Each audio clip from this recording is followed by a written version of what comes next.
Hello అండి. Hi. మునగాకు పల్లి టమాటో పచ్చడి. మునగాకు అంటే చాలామంది తింటారు కానీ పిల్లలైతే ఇష్టంగా తినరు. కానీ పిల్లలు కూడా తినే విధంగా మనమైతే చేసుకోవచ్చు. ఈ విధంగా చేస్తే మనకి ఫుడ్ వల్ల హెల్తీగాను, తర్వాత మునగాకు ఇష్టపడని వాళ్ళు కూడా తింటారండి. పల్లి అయితే ఇలా వేపేసుకొని, తర్వాత నేను దానికి తగ్గట్టుగా తక్కువ మోతాదులో చేస్తున్నాను కాబట్టి నేను తక్కువగా ఎండుమిర్చి, ఈ పండు మిర్చి తీసుకున్నానండి. పచ్చిమిర్చి తీసుకోవచ్చు. నా దగ్గర పండు మిర్చి ఉన్నాయి కాబట్టి ఇవి తీసుకుంటున్నాను.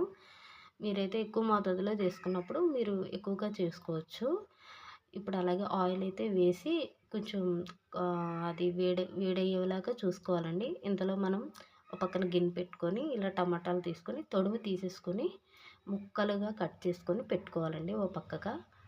పక్కన పెట్టేసుకున్న తర్వాత ఇప్పుడు ఆయిల్ వేడయింది కదండి. ఇప్పుడు ఇందులో జీలకర్ర అయితే వేసుకుంటున్నాను. మనకు కావాల్సి ఉంటే అల్లం వెల్లుల్లి కూడా వేసుకుంటే, వెల్లుల్లి వేసుకుంటే ఆనియన్ వాడకుండా వెల్లుల్లి అయితే వేసుకుంటే ఇందులో కూడా ఉంటుందండి. 1 ఆర్ 2 డేస్ నిల్వ ఉంటుంది పచ్చడి. ఇప్పుడు నేను కడిగి పెట్టుకున్న ఈ మునగాకు కూడా వేసుకున్నాను.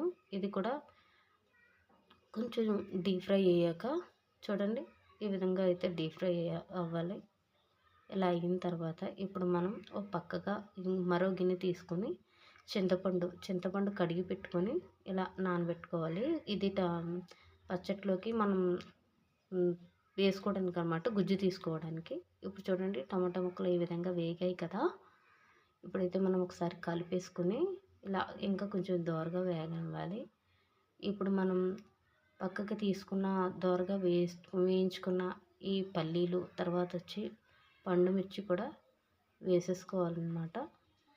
చూడండి, బాగా మగ్గుతున్నాయి కదా. టమాటా బాగా స్మాష్ అయిపోవాలి. అప్పుడు ఇవి వేసుకోవాలి. వేసుకొని ఇప్పుడు ఒకసారి కలిపేసుకోవాలండి. కొంచెం కళాయి పెట్టుకొని అప్పుడు మనం దీనిలో తగినంత సాల్ట్ అయితే యూజ్ చేసుకోవాలి.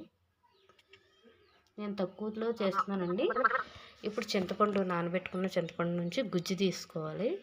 ఇది వేసుకొని బాగా దగ్గరగా అయ్యేటట్టుగా మనం బాగా చూసుకోవాలన్నమాట. బాగా దగ్గరగా అవ్వాలన్నమాట. ఇలా ఉడుకుతుంది కదండి, చూడండి, దగ్గరగా అవ్వాలి. దగ్గరగా అయిన తర్వాత మనం ఒక బౌల్లోకి అయితే తీసేసుకొని చల్లారబెట్టుకోవాలి. చూడండి, చల్లారబెట్టుకున్న తర్వాత దగ్గరగా అయ్యింది. బాగా దగ్గరగా అయిన తర్వాత ఇప్పుడు మిక్సీ జార్లో వేసేసుకొని మిక్సీ పట్టేయడమేనండి. అంతే, సింపుల్, చాలా సింపుల్గా మునగాకు పల్లి టమాటో పచ్చడి అయితే రెడీ అయిపోయింది.